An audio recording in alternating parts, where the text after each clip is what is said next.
Thank you, Mr. Speaker. With that, I'd like to yield 3 minutes to the gentleman from Virginia, one of our outstanding freshmen from the freshman class of this past fall, Congressman Riggleman from Virginia. Thank you, Mr. Speaker. The gentleman is recognized for 3 minutes. Thank you, Mr. Speaker. Today, I am proud to rise in support as the lead Republican sponsor of H.R. 1414, the FinCEN Improvement Act of 2019. I would like to thank my colleague and fellow member from the Commonwealth of Virginia, Representative Jennifer Wexton, for her work on this legislation. This bill is a tangible example of what Congress can accomplish when we put aside our differences and work together.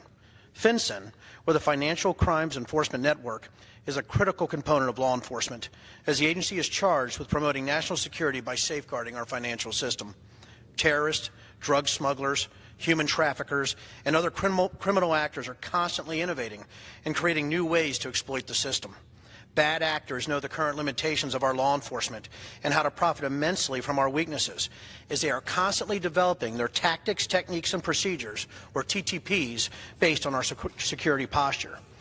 It is FinCEN's mission to cut the head off the snake and combat illicit financing of these activities. This bill will strengthen FinCEN in 3 key areas. First, by codifying the domestic responsibilities of combating illicit finance.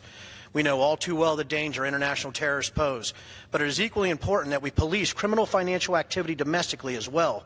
By reinforcing FinCEN's domestic mandate, we are sending a message to all Americans that we will not tolerate criminal activity either at home or abroad. Second, this bill adds tribal law enforcement to the list of FinCEN partners. By ensuring robust and comprehensive law enforcement partnerships, we are equipping the agencies charged with safeguarding our financial system with the necessary tools and information to execute their mission. Partnering with tribal law enforcement closes a potential loophole that terrorists can use to inject illicit money into the system. Finally, and perhaps most importantly, this bill clearly incorporates cryptocurrencies and other emerging technologies that substitute for currency. As financial technology, or fintech, evolves, so too the opportunities for criminals to take advantage of the financial system. We must ensure that our law enforcement agencies have a clear directive from Congress to take on all challenges and risks facing our financial system. Mr. Speaker, today I would ask all of my colleagues to join me and Ms. Wexton by voting in favor of this legislation. Thank you, and I yield the balance of my time.